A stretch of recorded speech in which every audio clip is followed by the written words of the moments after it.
Bonjour à tous, du coup on va pouvoir commencer. Merci d'être présents. Donc aujourd'hui on a le plaisir d'accueillir Faustine Cantaloube, donc chercheuse CNRS à l'IPAG, l'Institut de planétologie et d'astrophysique de Grenoble. Donc pour cette conférence des exoplanètes à la planète Terre. Donc avant de lui donner la parole, je vais brièvement présenter son parcours.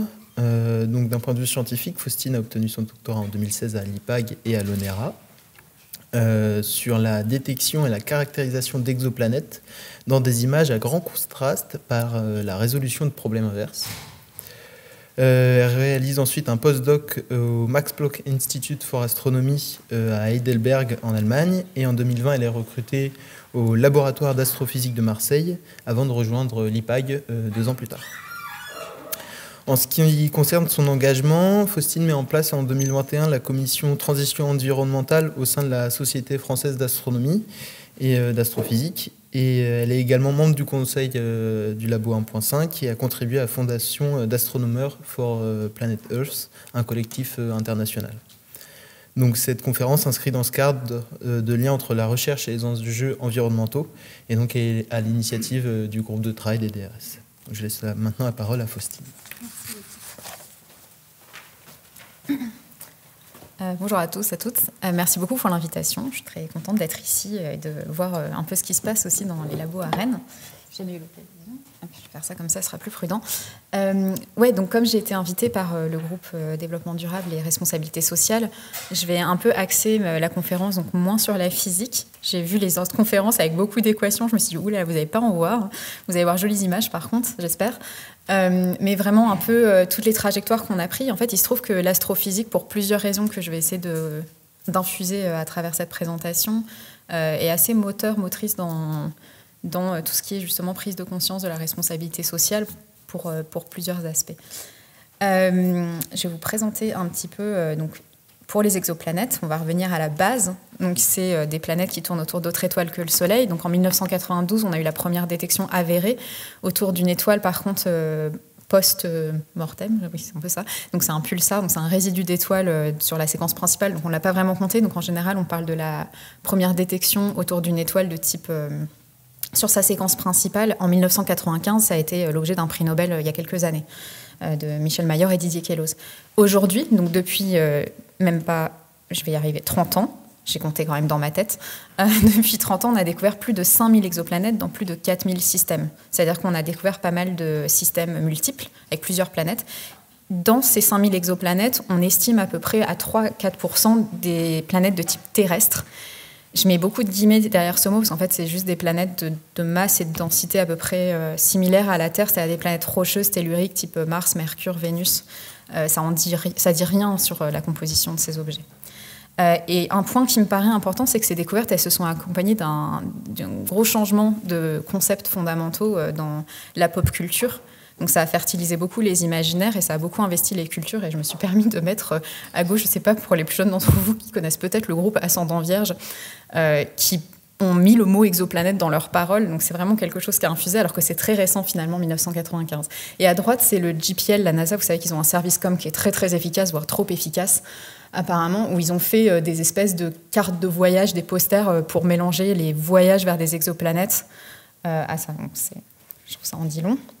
Donc, les principales méthodes de détection, c'est des méthodes dites indirectes. Donc, on va regarder l'étoile haute, et pour plusieurs facteurs, on va pouvoir déduire la présence d'une exoplanète derrière. Donc, la première, qui est assez connue, c'est la fameuse méthode des vitesses radiales. On regarde le spectre de cette étoile, et en fait, si elle va vers nous, donc ça va écraser les longueurs d'onde, donc ça va bleuir, le spectre va bleuir, et au contraire, si elle s'éloigne, ça va rougir, donc c'est le fameux effet Doppler. Et donc, par rapport à des références, on va voir ce décalage du spectre et en déduire que l'étoile tourne autour d'un centre de masse, ce qui ne devrait pas l'être s'il n'y avait pas de corps autour. Donc on en déduit qu'il y a un corps autour et on en déduit la masse de ce corps et c'est potentiellement une planète. Donc c'est comme ça qu'a été découvert en 1995 la première planète 51 PEG B, qui en plus était hyper bizarre parce qu'elle est hyper proche de son étoile, elle tourne autour en 3 jours, elle est méga joufflue, très massive et très très chaude. On ne s'y attendait pas du tout, parce qu'on n'a pas du tout ça dans le système solaire. Donc on est passé de 8 planètes qu'on connaissait à ça. La deuxième méthode, c'est la méthode des transits. Donc on regarde une étoile aussi, et on surveille son intensité lumineuse au cours du temps. Et si on voit que ça décroît tout d'un coup puis que ça remonte, c'est qu'en fait un objet est passé devant. Et pareil, on en déduit si cet objet passe souvent devant en vérifiant qu'on n'a pas de faux positifs, ce qui est très très dur aussi pour les deux méthodes. Voilà, il y a une planète qui est passée devant. Une autre un peu plus bizarre, c'est on regarde une étoile de fond, de champ. S'il y a une planète qui passe devant, ça va faire un effet de l'antigravitationnel, c'est-à-dire que la lumière de l'étoile de fond va être déviée par le passage de cette grosse masse, cette étoile de vent. Et s'il y a une planète autour de cette étoile, ça va se voir, ça va être amplifié. Ce signal va être amplifié, lumineux, et du coup, ça va se voir avec une signature très particulière. Cette méthode, toutes ces méthodes, elles sont discutables dans le sens qu'il y a beaucoup de faux positifs qui peuvent intervenir.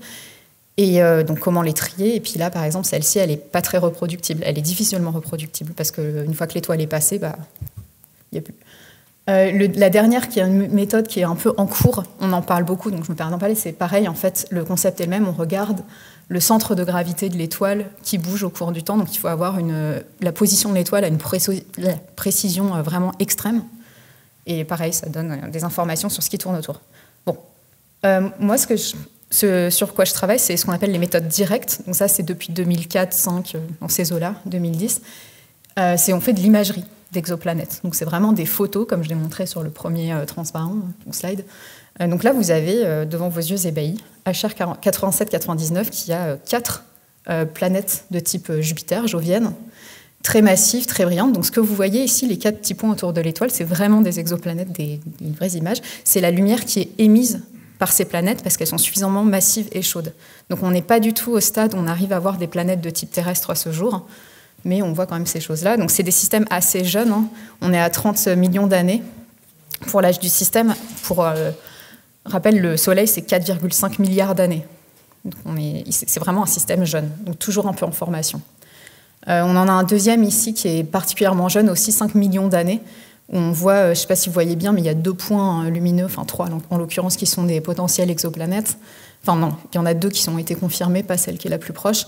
Mais ce qui est intéressant, c'est qu'on voit que c'est dans un disque protoplanétaire, donc là au prénaissance, qui est constitué essentiellement de gaz et de poussière aussi, donc silicium, tout ça. Donc ça rejoint un peu, je pense, certaines expériences que les gens font ici.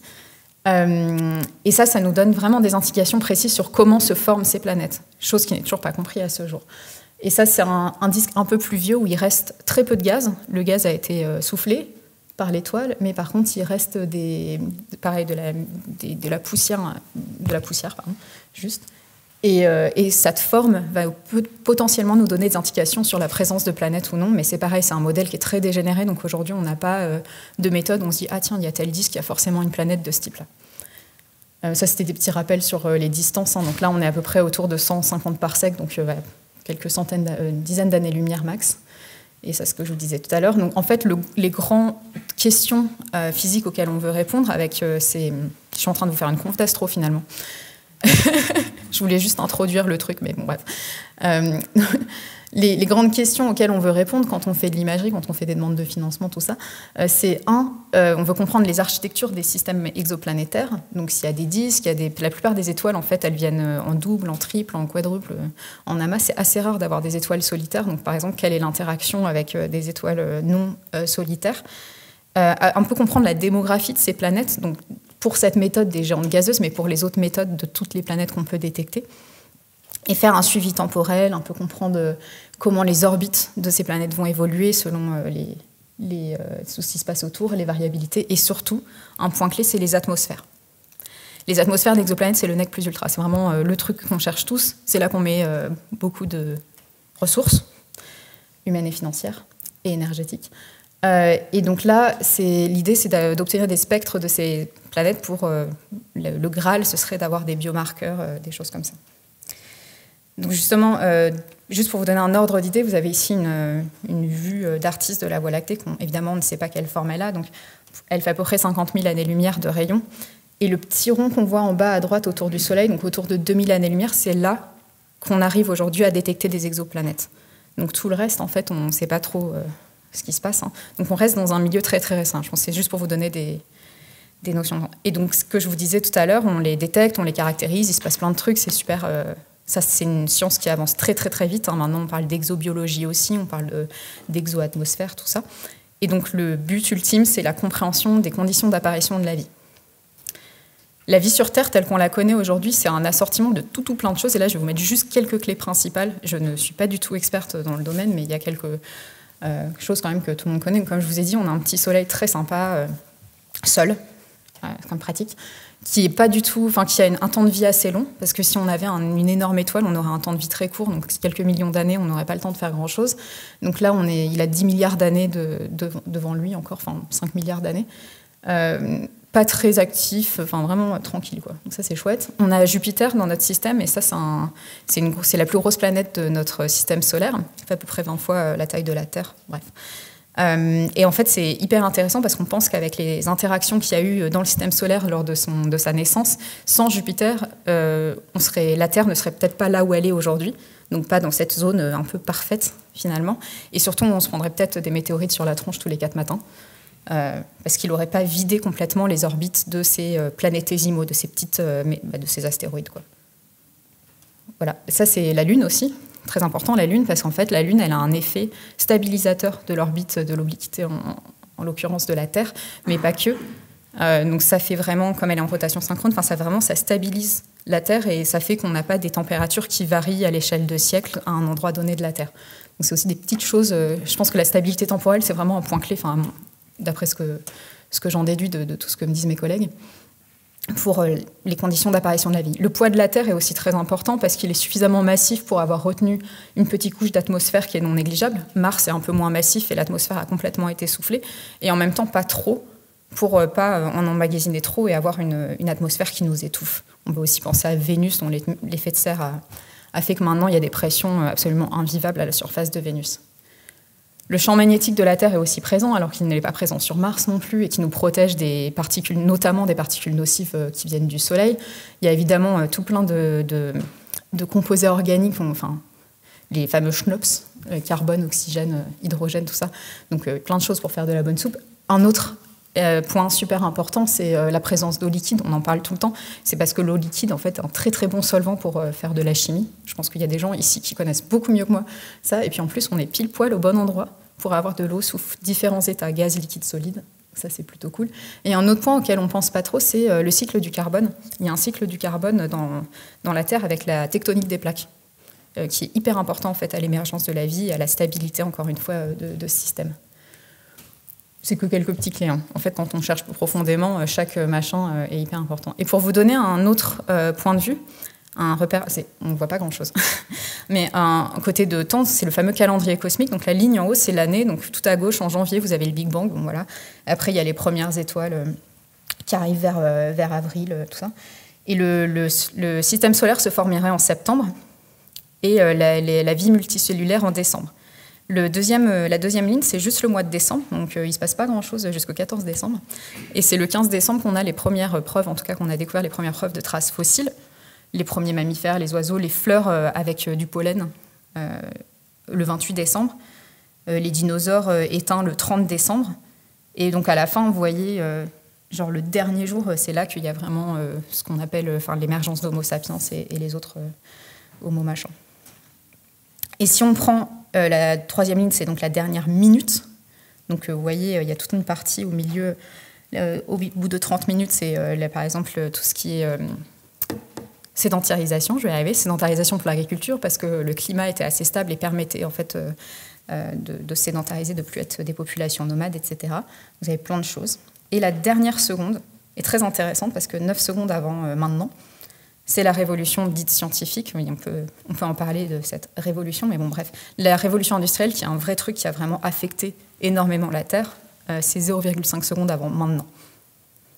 Et ça donne, je trouve que ça donne aussi un peu le vertige, mais ça donne aussi un ordre d'idée. Donc on peut parler en tant qu'exoplanétologiste de plein de choses, mais il y a aussi tout ça à prendre en compte. Et bon, voilà, je trouve ça important de remettre en contexte. Et du coup, on arrive à ce super beau paradoxe sur lequel je vais commencer la suite de cette présentation. On est sur le point de trouver une planète dite avec beaucoup de guillemets, là j'en ai mis que 2 pour des raisons de place, mais mettez-en 50 de chaque côté, habitable, alors que l'habitabilité de notre propre planète sur laquelle on vit, avec tout ce qu'on connaît, est menacée, de fait. Et j'aime beaucoup cette photo, qui est d'un collègue, je la mets à toutes mes présentations. Ça, pour ceux qui connaissent, c'est SETI, Search for Extraterrestrial Intelligence, donc il cherche de la vie extraterrestre, intelligente, pareil, on peut en parler de ça.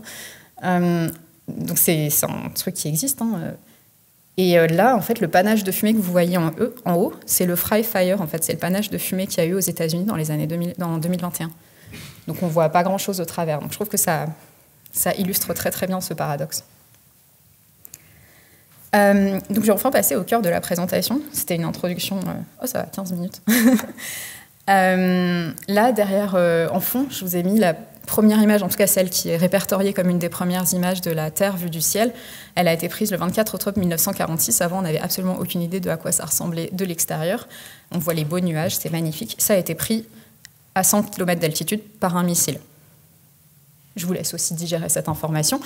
Donc voilà, avec vous, je vais vous présenter un petit peu le poids de l'astronomie, de la recherche en astronomie dans la crise, la prise de conscience et ce qu'on essaye de faire, en tout cas, de changer. Je vais commencer par un tout petit topo sur le système climatique. Donc la source principale d'énergie, c'est le Soleil. Il nous envoie un paquet d'énergie. Comme je vous ai dit, c'est une petite étoile naine jaune de type G5, 5 milliards d'années. Très, très gentil, très chouette. Donc sans gaz à effet de serre sur la Terre, il ferait moins 18 degrés Celsius en moyenne sur la surface, alors qu'aujourd'hui, il fait 16 degrés Celsius en moyenne sur la surface. La troposphère, donc vous savez que l'atmosphère de la Terre, elle est rangée, elle est en couches, qu'on a défini plusieurs couches selon plus c'est dense, plus c'est en bas, plus c'est volatile, plus c'est en haut. Mais ce qui est très important, c'est la première couche, la troposphère, qui fait même pas 10 km d'eau, entre 8 et 16 km à l'équateur et 8 au pôle, en moyenne. Et dans cette couche-là, vous avez 80% de la masse de l'atmosphère et 90% du contenant en eau. Et c'est là que tous les effets météorologiques se passent. Donc ça, c'est tout petit. Je le mettrai plus tard, mais le diamètre de la Terre, c'est 12 800 km, donc c'est 0,01% de diamètre. C'est cette petite couche, la troposphère, où il se passe tout. Et le système climatique terrestre, en fait, c'est l'interaction entre l'hydrosphère, donc les océans, les mers, la cryosphère, les pôles en l'occurrence, l'atmosphère évidemment, donc tout ce qui est air, mais aussi les continents, l'orographie et la biosphère, toutes les formes de vie que ça contient. Parce que si on n'avait pas les cyanobactéries, si on n'avait pas aussi cet équilibre qui est fait par... on voit très bien, d'ailleurs, quand on voit les courbes de CO2, par exemple, on voit la respiration, entre guillemets, avec les arbres qui sont plus au nord qu'au sud, etc. Donc on voit bien que c'est des choses, c'est l'interaction entre tout ça. Un truc qui me paraissait aussi important, c'est un méga résumé, ce slide-là, totalement biaisé, totalement choisi, c'est que c'est un système chaotique. Ça donne naissance avec les saisons, avec justement toutes ces interactions, à des oscillations, des cycles. Vous connaissez sûrement le cycle El Niño, la Niña, qui est à peu près 2 à 7 ans de tour, mais il y en a plein en fait, des cycles comme ça. Et le climat sur Terre, il conditionne absolument tout. Et comme c'est un cycle, comme c'est chaotique, si vous le dérangez un petit peu, ça peut partir complètement. Ça peut avoir un énorme impact. Ensuite, on parle souvent de réchauffement climatique, parce qu'en 1856, Eunice Foote-Newton est la première à avoir fait la corrélation entre la température et la concentration en CO2 dans des petits bocaux, par expérience, et ça a été théorisé plus tard par Svante Arrhenius, que si on double la concentration de CO2 dans un contenant, on prend plus 5 degrés Celsius. Donc c'est des choses c'est de la physique très très primaire, au final, qui est connue depuis très très longtemps, et en fait, ça fait longtemps qu'on en parle de ça. Donc les principaux gaz à effet de serre aujourd'hui que nous rejetons avec les activités anthropiques, on a évidemment l'eau, mais l'eau, c'est pas grave parce que ça a un temps de vie très très court. Le CO2, dont on parle beaucoup. Le méthane, le CH4, alors lui, on en parle un petit peu moins. Il est beaucoup plus intense en termes d'effet de serre. Par contre, il a aussi un temps de demi-vie qui est moins intense que le CO2. Et du coup, souvent, on va parler en termes de CO2 équivalent. Donc dans la suite, je vais parler en termes de CO2 équivalent. On prend un mélange en fait, de tous ces gaz qui ont été émis et on va dire quel est l'impact. En bas, vous avez la courbe de la concentration de CO2 atmosphérique en parties par million, qui a été mesurée, donc c'est de 800 000 années à nos jours, donc on voit que ça part. Hein. Il y a 320 000 années, on était à peu près à 300 ppm, et là on l'a dépassé avant les années 60. Donc pour ceux d'entre vous il y en a, je pense pas, qui sont nés avant les années 60 parmi vous, mais c'était déjà trop chaud. Vous noterez que j'ai noté en février 2025. Vous savez pourquoi il n'y a pas d'autres données après ? Je pense que vous savez pourquoi depuis février 2025, ça n'a pas été mis à jour. Parce que c'est le site de UC San Diego. Voilà. Donc en février 2025, on était à 427 ppm, parties par million. C'est-à-dire un gain de 55% par rapport à l'ère pré-industrielle, qui est une ère définie autour des années 1800-1900. où c'était estimé à 275-284 ppm. Voilà. Oups, pardon, dans l'autre sens. Donc souvent, bon, c'est clair en fait que c'est relié aux émissions d'énergie fossile. On a plein de preuves pour ça, et il y a plein de documentation là-dessus, ça vous intéresse.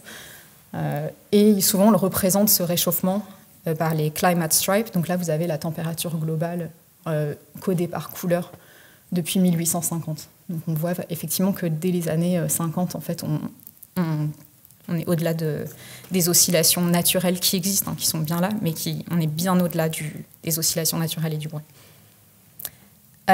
Sauf que ça, c'est qu'une partie. La deuxième partie, c'est l'érosion de la biodiversité. Ça, c'était la partie climat. Et il y a plein de choses. Donc là, j'ai mélangé dans ce transparent aussi, qui est un méga résumé, tout ce qui est pollution et érosion de la biodiversité. Donc c'est essentiellement dû à la surexploitation des ressources, la destruction des habitats, à la fois par l'urbanisme, mais aussi l'agriculture et tout plein de choses, et la surexploitation des ressources. L'altération de ces habitats avec énormément de pollution, je sais pas, sonore, lumineuse, etc. La fragmentation, la pollution sol, air, eau, tout ce que vous voulez. Le dérèglement climatique fait partie de ce qui pose problème aussi. La prolifération des espèces envahissantes avec les échanges commerciaux, les déplacements domestiques. Voilà. Il y a deux indicateurs principaux. On voit en fait, par exemple, pour la biodiversité, qu'il y a moins d'espèces au sein d'une même espèce, moins d'individus au sein d'une même espèce et moins d'espèces tout court. On estime à 1 million d'espèces vivantes menacées d'extinction d'ici 30 à 50 ans. Quand on regarde les rapports notamment de l'IUCN ou de l'IPBES, ça fait un peu froid dans le dos. Ouais, je vous laisse voir ça. Et en fait, tous ces systèmes, ils interagissent. Donc il y a des interactions interspécifiques entre les espèces, hein, mais aussi intraspécifiques, évidemment, qui sont hyper importantes et qui font partie en fait de ce tout qui a l'air de fonctionner jusqu'à présent. Un des moyens visuels de parler de ça, c'est les fameuses, vous avez peut-être entendu parler de ça, les fameuses limites planétaires du système Terre. Donc elles ont été réduites à 9 grandes métriques quand Kate Raworth, je crois que c'était 2004, mais bon, apparemment 2012, avait mis ça en place. Et donc il y en a qui ont rajouté des marqueurs sociaux même dans ce diagramme. Mais bon, tout ça pour dire qu'on a dépassé un paquet de limites, et de beaucoup. Le retour arrière peut être très difficile. Les fameuses courbes de Cross de Hawkes, c'était pareil pour mettre en relation ce qui se passe au niveau socio-économique et tendance Terre. Donc c'est pareil, c'est 9 marqueurs qui ont été choisis. Donc à gauche, vous avez les 9 tendances système Terre, avec par exemple le métal, l'ozone, etc., la température de surface, la civilisation des océans. Et à droite, vous avez ces mêmes tendances dites socio-économiques. À chaque fois, vous avez une ligne verticale qui, à 1950, c'est le fameux temps de la grande accélération. C'est quand, justement, il y a cette cross... les États-Unis appellent ça cross de Hawkes, évidemment, parce que je ne sais pas comment on peut l'appeler, mais c'est vrai que là, qui monte. Et ça, c'est hyper important. Parce que ce truc-là, cette tendance, en fait, on va la voir absolument partout. Comme, par exemple, je ne sais pas, le nombre de publications par an d'un scientifique. Au hasard. Du coup, j'ai voulu faire la courbe de l'inaction, que vous avez peut-être aussi vu passer. Donc, vous avez toujours le color stripe derrière, là. Et en haut, vous avez par couleur tous les... Ça, j'ai copié de la plupart des trucs des graphiques inaction climatique. Donc en 1971, on a déterré il y a quelques années le rapport Total, où ils savaient très bien où ils allaient, ils savaient très bien ce qu'ils faisaient. Il y avait exactement les prédictions pour ce qu'on subit maintenant. Il y a eu pareil en 1982 avec le rapport Exxon, en 1988, donc ça fait 36 ans maintenant, la création du GIEC, de l'IPCC en anglais. Et en 1970, il y a eu le rapport Meadows, les deux Meadows, qui ont, avec le Club de Rome, vous connaissez sûrement cette histoire, il y a des choses très intéressantes à raconter là-dessus. Mais bon, voilà, donc dès les années 70, c'est quelque chose quand même qui n'était pas inconnu. Et puis il y a eu plein de choses, et puis il ne s'est pas passé grand-chose, dont les accords de Paris en 2015. Ça chauffe. Et en parallèle, en bas, je vous ai mis, alors juste les courbes là que je vous ai mis rouge, verte et bleu, c'est la température qui croît des océans, des continents et globale, parce qu'en fait, les océans vont absorber énormément d'énergie thermique, et donc ils vont réchauffer moins vite que les continents. Donc les continents, ils réchauffent à peu près 1,5 degrés Celsius, alors que les océans, moins. Et comme on a 70% d'océans sur la planète Terre, bref. Oui. L'idée, c'était juste de vous préciser que c'est pour ça qu'en général, on parle de température globale à la surface de la Terre, mais en fait, il y a une grosse distinction qu'on devrait faire entre océans et continents. Bref. En bas, je vous ai mis les grandes découvertes en astronomie, parce que souvent, ça fait les front pages, ça marche bien. Puis l'astronomie, très bon contact avec le grand public, avec les citoyens, citoyennes. En 1924, on a découvert l'expansion de l'univers. Premier satellite artificiel, 1905, Spoutnik. Ici, vous avez premier être humain dans l'espace, Yuri Gagarin. Apollo 11, 69, voilà. La découverte de la première exoplanète en 1995, on était à cet endroit-là. Puis l'avènement des télescopes de 10 mètres de diamètre. Après, il y a eu plein de trucs super intéressants. La découverte des premières ondes gravitationnelles 2015. Enfin, la détection, pardon, des premières ondes gravitationnelles. Première image du trou noir en 2018, donc on se rapproche de maintenant. Et le James Webb Space Telescope en 2021. Et là, on est en train d'entrer dans l'ère des télescopes de 30 mètres. La conclusion de ça, que j'illustre avec... j'ai choisi d'illustrer avec ça, avec la Saturne V, qui est une baleine c'est que l'avancée de ces connaissances, que ce soit en astrophysique ou autre, ailleurs, est complètement intriquée avec la destruction des écosystèmes terrestres. Si on peut avoir toutes ces avancées technologiques, c'est parce que derrière, il y a une espèce de boucle extractiviste. Il y a une surexploitation des ressources qui nous permet, et une machine en fait dans laquelle on est, qui nous permet d'avoir toutes ces avancées. C'est pas un jugement, je dis pas que c'est bien ou que c'est mal, c'est juste une... voilà. Du coup, pour revenir un peu à la base, on voit pas très bien. La naissance de l'astronomie, donc c'est pour ça que l'astronomie... Enfin, il y a plein de raisons pour lesquelles je pense que l'astronomie a un bon je vais y arriver, marqueur pour parler de tout ça. C'est très jeune, enfin, c'est une des sciences les plus anciennes. Elle a servi de repère d'espace, de temps, mais aussi de spiritualité, donc qui a donné naissance donc, à tout ce mouvement migratoire, à l'agriculture pour tout ce qui est justement settlement, j'arrive jamais à retrouver le mot, sédentarité, voilà, et toutes les cosmogonies qu'on peut avoir à travers le monde. Ça, c'est ce que je vous disais tout à l'heure. Par convention, on dit que l'atmosphère de la Terre, c'est à peu près 100 km, donc on est à 0,1%, et la troposphère, je vous ai dit, c'est une dizaine de kilomètres. Une photo d'Apollo 17. Voilà. Et donc la recherche en astronomie, c'est essentiellement basé sur les observations. Mais pas que, parce qu'évidemment, il faut les confronter à des modèles physiques, et aussi, souvent, on fait des simulations quand on ne peut pas avoir tous les paramètres en clé, parce que les observations, on les fait à l'extérieur, donc c'est très difficile. Mais il y a aussi des expérimentations qui sont possibles au sol, ou in situ, par exemple, avec des rovers martiens, ou en microgravité dans la Station spatiale internationale. Le tout englué dans ce qu'on appelle l'instrumentation. Ça, vous connaissez, vous faites quasiment tous pareil. L'essentiel, souvent, de la recherche, quand on en parle, c'est quoi? C'est acquisition d'abord, souvent, analyse et interprétation des données. Ok, chouette, mais il n'y a pas que ça. Il y a aussi la communication, donc aller dans des conférences, écrire des publications. Il y a tout un travail qui est fait derrière, c'est pas juste la recherche. Il y a un travail communautaire. Je ne sais pas, écrire des proposals, écrire des demandes de financement, faire partie de sociétés savantes, faire en sorte que ça fonctionne, faire des réunions, etc. Et une énorme partie aussi sur l'enseignement et la formation. Donc pas que l'enseignement classique, disons, mais aussi tout ce qui est supervision d'étudiants et étudiantes. Et le tout dépend de ressources financières, énergie et études. J'invente rien pour l'instant, tout va. Mais c'est pour remettre les choses à plat. Dans ce cadre-là, donc l'astrophysique, comme je vous ai dit, c'est essentiellement basé sur les observations, donc souvent au sol ou dans l'espace. Au sol, c'est intéressant parce qu'on a besoin de grandes surfaces. On peut avoir des grandes surfaces collectrices, et plus on a des télescopes qui sont grands, plus on peut capter de lumière, et plus on peut voir des choses qui sont très faibles dans le ciel. Il y a une stabilité mécanique qui est certaine, on peut réparer facilement et mettre à jour. Quand on met dans l'espace, on ne va pas envoyer un type à 150 millions de kilomètres, ou une type, pour réparer le satellite, quoi. On peut donc très facilement tester des nouveaux concepts instrumentaux qui sont parfois moins coûteux en énergie, donc ça c'est chouette. Il y a aussi un temps de mise en service et de vie d'opération qui est assez intéressant. Donc, un des plus grands télescopes au monde aujourd'hui, c'est le Very Large Telescope qui est installé au Chili.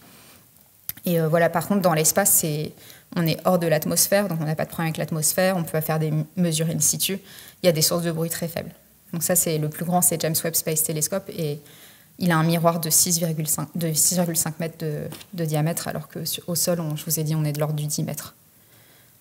Mais au sol, on a l'atmosphère. Et l'atmosphère, donc, là, je vous ai mis la transmission en fonction de la longueur d'onde. Donc, quand c'est rouge, c'est qu'on ne peut pas voir, c'est complètement opaque. Et donc, on peut voir seulement dans le visible, heureusement. Pour nous, un peu, on a quelques fenêtres en infrarouge et puis essentiellement en submillimétrique et en radio. Et donc, pour ça, on a différents types de détecteurs. Bon, évidemment, les yeux, les silicium, les CCD et tout ça. Maintenant, je vais me focaliser sur le Very Large Telescope, l'observatoire, avec cette magnifique photo, donc, qui se situe au Chili, dans le désert d'Atacama. C'est un des endroits les plus secs au monde après l'Antarctique. Donc, l'humidité relative, moyenne, elle est de 15%, elle peut descendre à 3%. C'est très, très, très, très sec. Voilà, c'est pas très haut en altitude, c'est 2600 mètres. Donc, comme je vous disais, moi je travaille dans l'imagerie d'exoplanètes, et en fait il se trouve que comme on fait ça on a besoin de ces gros télescopes justement pour collecter un max de lumière, parce que les exoplanètes sont des objets très faibles. il se trouve que c'est une méthode extrêmement sensible aux effets atmosphériques.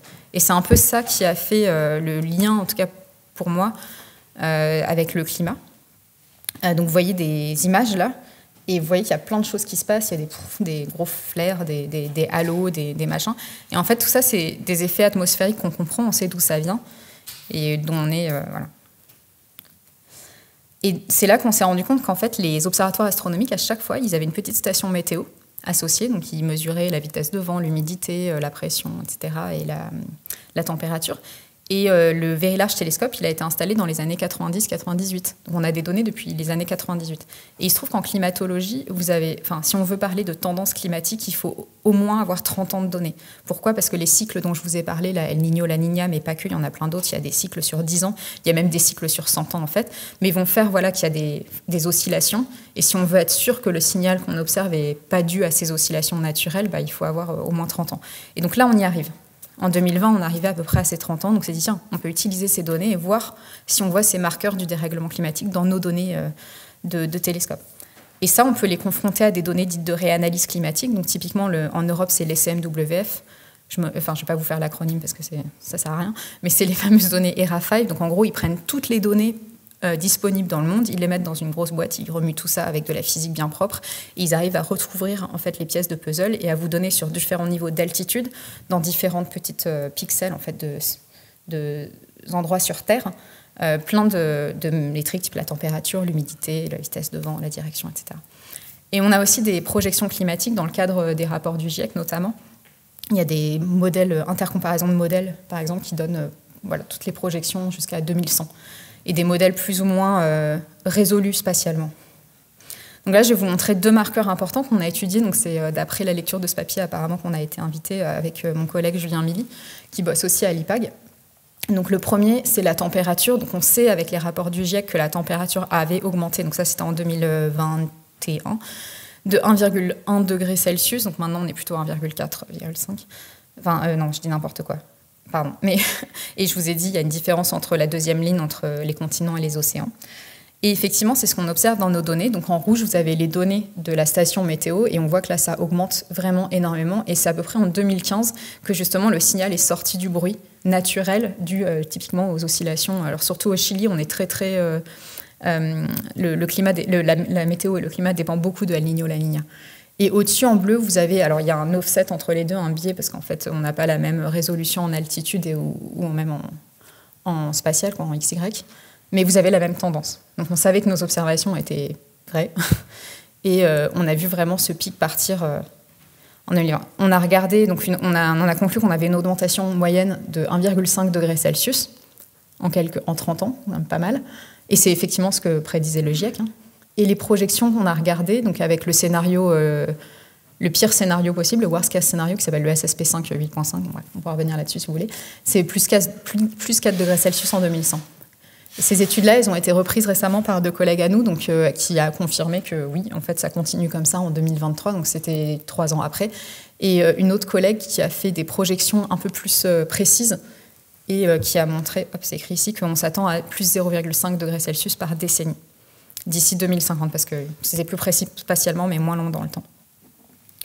On a regardé l'humidité aussi, et donc on sait que je l'ai mis en orange, mais d'après les rapports du GIEC, je vous ai mis une citation en haut, mais l'air à 30 degrés Celsius peut contenir 7 fois plus d'eau que l'air à 0 degrés Celsius, donc ça c'est quelque chose que vous connaissez tous et toutes, je pense. On n'a pas trouvé de tendance détectable dans les données de l'observatoire. Par contre, il y a quelque chose qu'on n'a pas trop regardé, c'est il y a des phénomènes météorologiques de rivières atmosphériques. Il y a des moments à l'observatoire 2 fois par an où en fait on est vraiment dans cette image-là. On est dans un nuage, c'est hyper humide, ce qui est assez bizarre parce que je vous ai dit c'est un des endroits les plus secs au monde. Et c'est des choses qui arrivent et ça a plein d'effets secondaires comme les fuites évidemment, mais tout ce qui est corrosion, on doit couper tous les éléments à haut voltage. Il y a plein de limitations, c'est qu'aussi on ne peut pas forcément accéder au site parce qu'on a eu des endroits où il y a eu des inondations très fortes, là où en fait, en gros on prend l'avion pour aller jusqu'à Antofagasta qui est la ville la plus proche et puis ensuite on prend un bus pour monter au télescope. Et en fait si Antofagasta est sous l'eau, nous on ne peut pas monter en bus au télescope, ce qui est logique. Et en fait, c'est arrivé qu'il y ait tellement de pluie à ces endroits-là et les infrastructures de la ville ne sont pas faites pour recevoir autant de pluie parce que ça n'a jamais été le cas, c'était du jamais vu. Ils avaient reçu en 2 jours autant de pluie qu'en 2 ans. ce genre de choses. Et effectivement, mes collègues qui ont revu ça n'ont pas vu de tendance claire. Et pareil pour les projections, il y avait une légère augmentation, mais ce n'était pas hyper clair. Et c'est là que je mets un gros mais. Donc ce qu'on a fait, c'était un travail très, disons, scientifico-scientifique. On a pris des métriques, on a fait des moyennes, on avait nos données, c'était bien. Mais en fait, ça cache plein de choses. Déjà, c'est des moyennes, c'est pas du tout, comme je vous ai dit, des standards déviation où à un moment, il y a un pic et ça dure 2 jours et c'est extrême et ça se voit pas dans la moyenne ou la médiane, parce que c'est à peu près pareil. Ça dit rien sur ce qui se passe vraiment, en fait, et les connexions qu'on a avec la société, comme l'histoire que je vous ai racontée avec Antofagasta, où on ne pouvait pas accéder au site. Du coup, il y a plein de choses, et un des gros points qui, pareil, se dit pas trop avec des données et des feeds de courbes, c'est les histoires des feux de forêt. Donc pareil, hein, une citation du rapport de l'IPCC du GIEC, on sait que le nombre de feux de forêt va augmenter, c'est plus sec, il y a plus de vent, bref, on le voit. Et alors, là, ce que montrent les graphes, c'est le nombre de feux, c'est pas forcément le problème, c'est en fait la dangerosité de ces feux-là, ils sont plus dangereux, ils durent plus longtemps, ils brûlent plus d'espace. Donc ça, c'est quelque chose qui est vu depuis longtemps. Et donc, j'ai cet assemblage de photos d'observatoires qui sont clairement menacés par les flammes. Je pense que c'est assez parlant, il n'y a pas besoin d'en décrire plus. Hein. Donc là, vous avez des choses beaucoup aux USA, mais vous avez aussi en haut à droite et en bas à gauche les îles Canaries, à Tenerife à droite et à La Palma en bas. Vous avez aussi en Australie, en 2003, donc c'était assez précurseur, et en 2013... et ça a détruit, alors 2003, ça a détruit tout le site. En 2013, en haut à droite, ça a détruit 1/3 ou 2/3 du site, je ne sais plus. Ils ont réussi à sauver un gros télescope. Mais je me souviens parce que j'y étais allée 1 an avant et 1 an après. Et tout l'endroit où dormaient les astronomes et les personnels qui bossaient sur le site a été complètement détruit. Donc voilà, c'est juste que ça augmente de plus en plus, ce genre de menace, quoi. Et en fait, quand ça ne menace pas directement les infrastructures, comme là, les flammes qui viennent lécher les télescopes, l'accès à ces télescopes est bloqué. Ça arrive à Hawaï, par exemple, où la prise de transfert et de données est impossible. Donc c'est aussi un autre effet. Voir ces images-là, c'est impressionnant, mais en fait, il y en a plus derrière que ça. Par exemple, quand il y a eu les Palisades Fire et les 7 autres feux Eaton Fire en janvier 2025, je pense que vous vous souvenez tous de ces images atroces, à Los Angeles, en plus d'avoir un certain nombre de collègues qui ont perdu leur maison, ils ont dû fermer JPL et la NASA. Et les gens ne pouvaient pas aller sur site. C'est l'image en haut à droite. Et du coup, tous les jours, quand ils font les petites commandes pour dire au rover martien, tiens, avance et va voir là-bas si j'y suis, là, ils ne pouvaient plus le faire. Donc tout ce qui était opération de ces sondes spatiales a été coupé pendant quelques temps. Donc c'est une autre conséquence. Et une autre conséquence encore de ces feux, j'en ai déjà un peu parlé tout à l'heure, c'est les cendres dans le ciel. Donc là, c'est un exemple je crois que c'est le Fry Fire, un été là, qui avait lieu là où il y a le pins rouge. Alors, je ne sais pas si vous voyez bien, c'est la Californie. C'est la côte pacifique à gauche, on ne reconnaît pas forcément, mais je vous le dis. Et donc, je vous ai mis l'échelle, là, 200 km pour qu'on voit bien. Et donc, vous voyez, cette espèce d'étendue de cendres, elle est énorme. C'est un truc qui est sur des milliers de kilomètres, quoi. Et c'est exactement ce qu'on voit dans la photo de mon collègue que je vous avais mise tout à l'heure. On sait que la concentration en particules aérosols de type 2,5 microns, celles qui sont bien dangereuses parce qu'elles vont bien profond dans les poumons, elle a augmenté de x10, quoi. Et du coup, non seulement on voit sur cette photo là à droite que le soleil, derrière le nuage, la lumière est rougie. Donc c'est hors de question de faire des observations astronomiques à travers ça parce que ça biaise complètement nos images. Mais puis en plus, on va voir le fond de ciel la nuit va être très très brillant, comme quand il y a des nuages en fait. Et donc voilà, c'est ce que je disais, il y a le panache de cendres qui bloque la lumière. Donc finalement, quand on construit un télescope, si on revient à la base de la base, avant on disait de façon très neutre, oui, alors on veut être à la bonne latitude pour voir plein d'objets astronomiques, on veut que ce soit un ciel qui soit clair, qui soit sans nuages, pas de pollution lumineuse, sec, parce que quand il y a de l'eau, c'est chiant, ça absorbe la lumière qui vient de l'espace, donc on ne veut pas. C'est pour ça qu'on veut vraiment être dans des endroits très très secs comme le désert d'Atacama. Mais il n'y a pas que ça, en fait, parce qu'il y a tout un écosystème derrière le télescope. Il faut avoir accès à de l'énergie, parce que ça prend de l'énergie, faire tourner le télescope, ouvrir le dôme, prendre les données, etc. Accès à des ressources opérationnelles et accès à une certaine stabilité sociale. Il y a plein d'endroits qui sont secs et peu lumineux sur Terre, mais on ne va pas y aller. Et il y a vraiment des histoires d'astronomes qui ont eu des soucis parce qu'ils se sont fait kidnapper ou des trucs comme ça. Ou raquettés à la sortie du bus. Bref, il y a des vraies histoires comme ça. Donc voilà, c'est ce que je vous disais, c'est très sec. Et là, je donne plusieurs exemples en photo. Ici, vous avez les photos des manifestations au Chili en 2019, dont vous avez aussi sûrement entendu parler.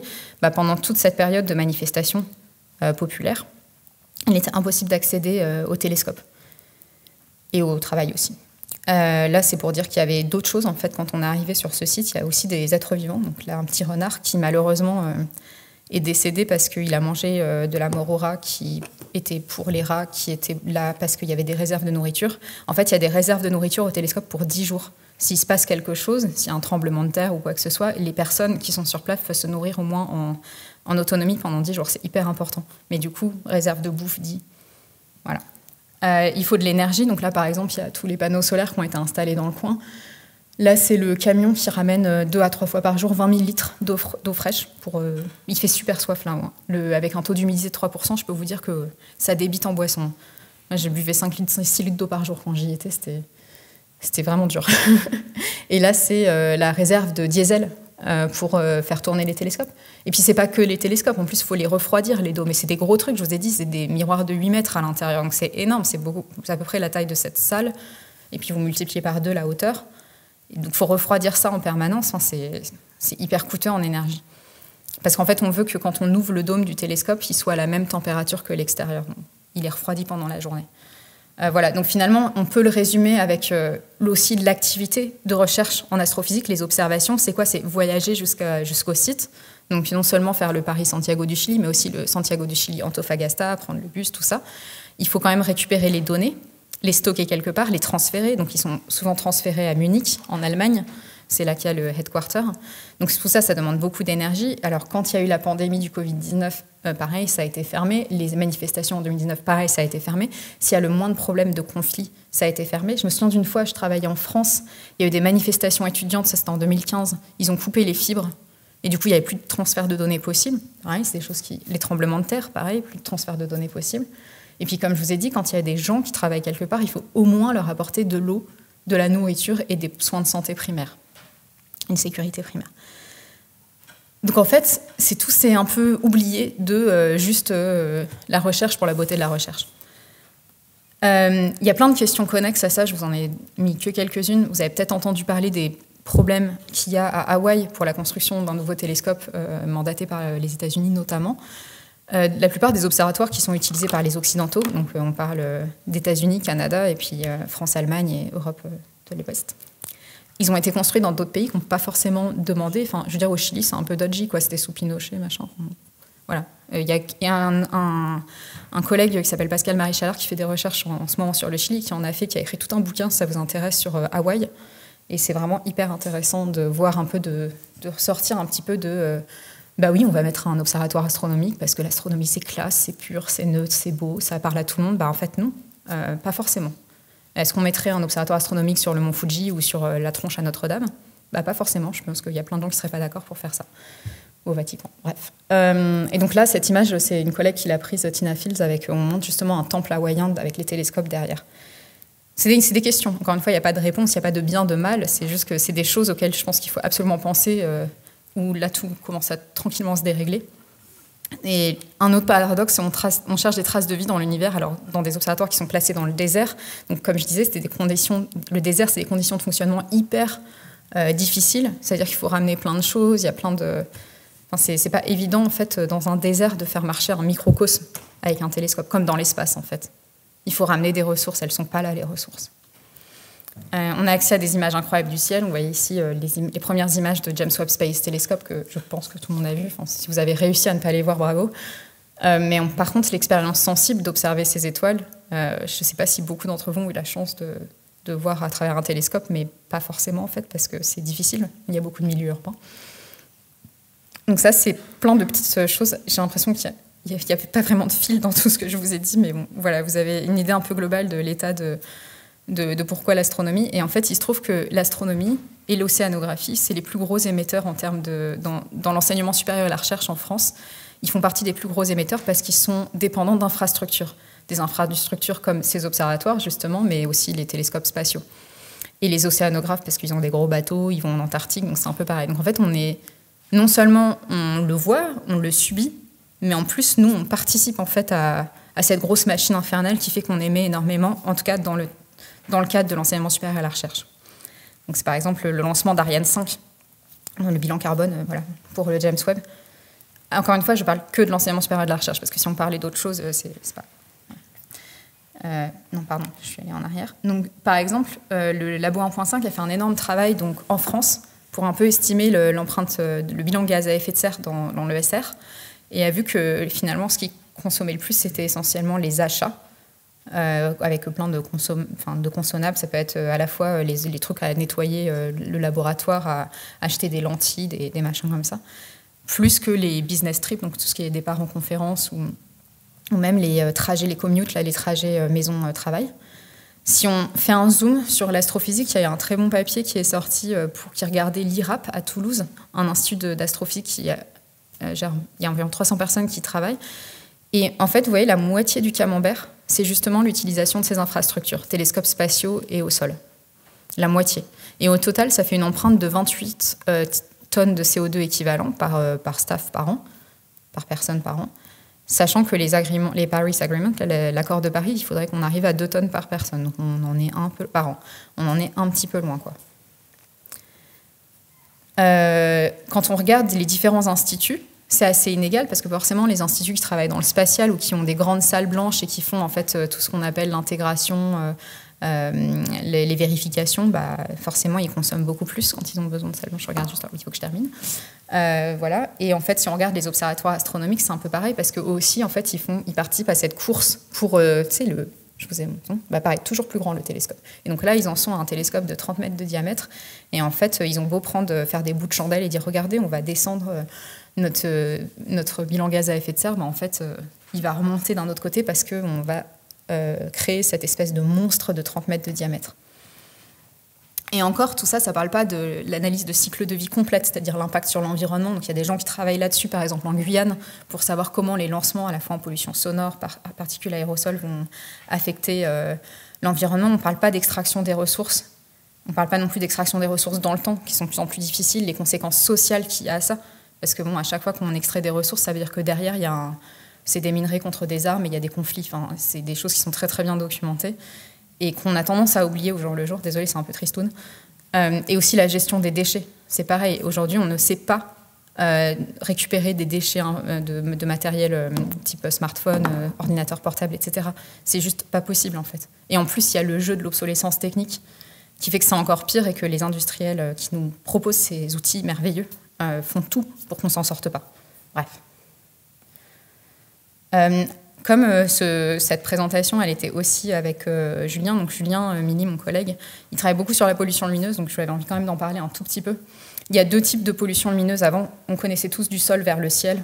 On voit bien derrière le halo orange qui est dû aux lumières à sodium qu'on utilise.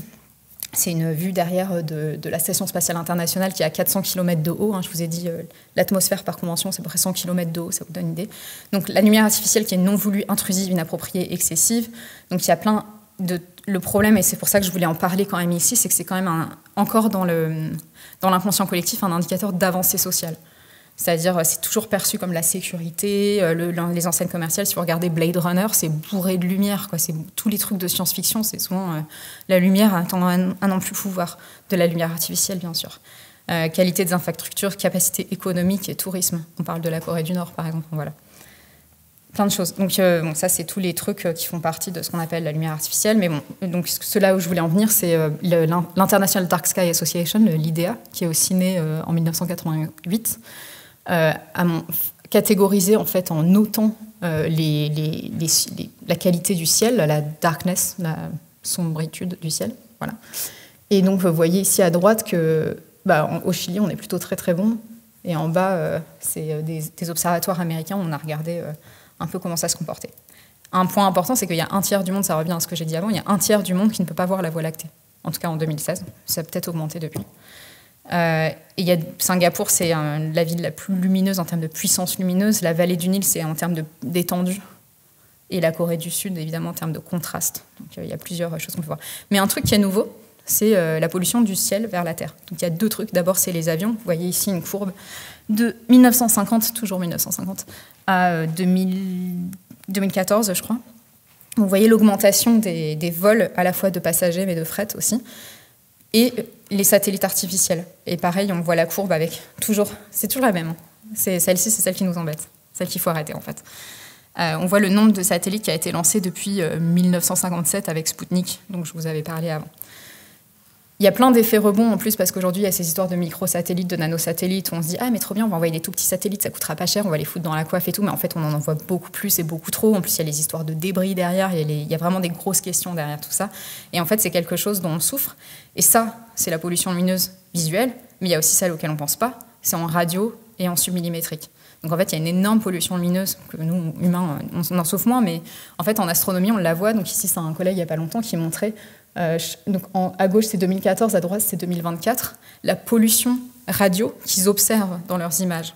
Donc on voit qu'à droite, vous avez plein de petits points rouges, et notamment parce qu'il y a donc il y a évidemment, quand c'est typiquement les constellations de satellites type Starlink qui sont très très basses, vont non seulement communiquer dans ces longueurs d'onde, donc ça, ok, elles ont des domaines de fréquence où elles ont le droit d'aller, et d'autres qui sont protégés pour l'astronomie, mais en fait, il y a plein de fuites, et il y a aussi des doublés qui arrivent, des side lobes, etc. Donc en fait, c'est aussi un truc. Donc ça, je voulais en parler. Maintenant, avant de commencer la discussion, je suis un petit peu en retard, désolée. Il y a plein de choses qu'on peut faire, et en même temps, c'est jamais très très dans le concret. Donc il y a une énorme partie, c'est sensibiliser et former, je pense que vous en êtes tous là. Évaluer l'empreinte des gaz à effet de serre, donc ça aussi. Faire une analyse de cycle de vie, donc c'est évaluer pour mieux réparer. Mais en fait, maintenant, qu'est-ce qu'on fait? Il y a mettre en place des groupes de travail, proposer des sondages, rejoindre des collectifs. Mais là, en fait, on est un peu à un moment où ça fait 5 ans ça a effectivement infusé. Alors, pareil, en termes d'astronomie, le CNRS Sciences de l'Univers a eu sa prospective astronomie astrophysique l'année dernière. Le CNES, donc le Centre national d'études spatiales, a eu aussi sa prospective scientifique l'année dernière. Et pour la toute première fois de leur histoire, il y avait des chapitres spéciaux dédiés aux problèmes environnementaux. Donc c'est très très bien. Et aux problèmes territoriaux aussi. Donc type les problèmes qui se passent à Hawaï, décolonisation, tout ça. Donc il y a des choses qui se mettent en place. C'est à la fois très lent face à la crise, mais en même temps, voilà. Donc le CNRS, il dit la recherche doit servir la société, gna gna gna, partager les savoirs, innover. Bon, le innover, on peut peut-être l'enlever, je sais pas. Bref, donc il y a plein de choses qui se passent, il y a plein de collectifs qui se mettent en place. Ici, je maintiens un site internet si ça vous intéresse, avec quelques références, en tout cas dans le cadre de l'astronomie. Et du coup, je vais finir avec ça. Donc, en astronomie, mais dans la recherche en général, je pense qu'il faudrait aller vers un nouveau type de paradigme, parce que là, pour l'instant, on est dans une société dont les richesses sont basées sur l'exploitation, l'asservissement, le contrôle du vivant et de son substrat. Une société qui va hiérarchiser les valeurs pour justifier, asseoir et faire perdurer son système de domination, qui va provoquer un amalgame fantasmé entre le progrès et les services de la technologie, avec des métriques qui sont tronquées, voire inexactes. À vos souhaits, je vous la laisse là, si vous voulez la relire. Mais en tout cas, je pense que les 3 points qu'il faut retenir, j'espère vous apporter un peu d'espoir là-dessus, c'est vraiment revisiter la notion de progrès et de valeur, accepter les changements de paradigme, ce qui est très difficile quand on vous dit en fait ça fait 30 ans que tu fais de la merde. C'est un peu difficile, mais je pense que ça fait partie de nous humains, avec notre sensibilité, de se dire ok, voilà, là on va changer de trajectoire. Et surtout nourrir l'espoir d'améliorer nos sociétés, parce que je pense qu'en fait il y a des bases qui sont vraiment pas celles qu'il faut, et que c'est pas très grave en fait si on les change, c'est plutôt une bonne chose. Sur ce, je vous remercie de votre attention, et je serai contente d'en discuter avec vous.